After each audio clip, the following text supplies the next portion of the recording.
Hello guys, നമ്മൾ നോമ്പിൻ്റെ last minute ഷോപ്പിങ്ങിലാണ് കേട്ടോ. നമ്മൾ അത്യാവശ്യമായിട്ട് 2-3 സാധനങ്ങൾ മേടിക്കാനുണ്ടായിരുന്നു, അങ്ങനെ ഇറങ്ങിയതാണ് കേട്ടോ. പിന്നെ വന്ന സ്ഥിതിക്ക് പിന്നെ അങ്ങനെ എല്ലായിടത്തും ഒന്ന് നോക്കി, പിന്നെ ആവശ്യമുള്ളത് അങ്ങനെ ഓർമ്മയായതൊക്കെ നമ്മൾ അങ്ങനെ എടുത്തിട്ടുണ്ട്. പിന്നെ നമ്മളിങ്ങനെ ഫ്രിഡ്ജും AC ഒക്കെ നോക്കിയിട്ടുണ്ടായിരുന്നു കേട്ടോ. വേനലൊക്കെ അല്ലേ വരുന്നത്. അങ്ങനെ അവിടെ നിന്ന് ഇറങ്ങിയിട്ട് നമ്മൾ നേരെ പോയത് ഫ്രൂട്ട് ഷോപ്പിലേക്കാണ്. അത്യാവശ്യം ഒരുപാട് ഫ്രൂട്ട്സ് തന്നെ നമ്മൾ മേടിച്ചിട്ടുണ്ടായിരുന്നു. കാരണം ഇപ്രാവശ്യം കുറച്ച് ഹെൽത്തി സൈഡ് പിടിക്കാൻ വിചാരിച്ചു കേട്ടോ.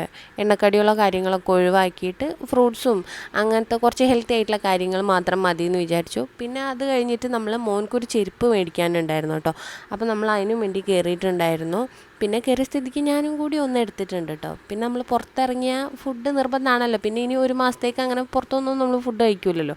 അപ്പോൾ നമ്മൾ നേരെ മമതയിലേക്ക് കയറി ഒരു ബർഗറും പാഷൻ ഫ്രൂട്ടും മൊജിറ്റോ ഒക്കെ കുടിച്ചിട്ടുണ്ടായിരുന്നു കേട്ടോ. അടിപൊളി മൊജിറ്റോ ആണ് കേട്ടോ ഇവിടുത്തത്. മോൻക്കാണെങ്കിൽ നമ്മളൊരു ഐസ്ക്രീം മേടിച്ചു കൊടുത്ത് അവനെ ഹാപ്പി ആക്കിയിട്ടുണ്ട് കേട്ടോ. പിന്നെ നമ്മൾ അവിടെ നിന്ന് ഇറങ്ങിയിട്ടുണ്ടായിരുന്നു. ആ ടൈമിൽ ഞാനൊരു ഡയറി മിൽക്കും കൂടി മേടിച്ചിട്ടുണ്ടായിരുന്നു കേട്ടോ. അപ്പോൾ ഇതുപോലത്തെ വീഡിയോസൊക്കെ കാണാൻ താല്പര്യം ഉണ്ടെന്നുണ്ടെങ്കിൽ നമ്മുടെ ചാനലിലേക്ക് ഇപ്പം തന്നെ സബ്സ്ക്രൈബ് ചെയ്യുക. അപ്പോൾ ഇന്ന് അത്രയ്ക്കുള്ളൂ. ടാറ്റാ.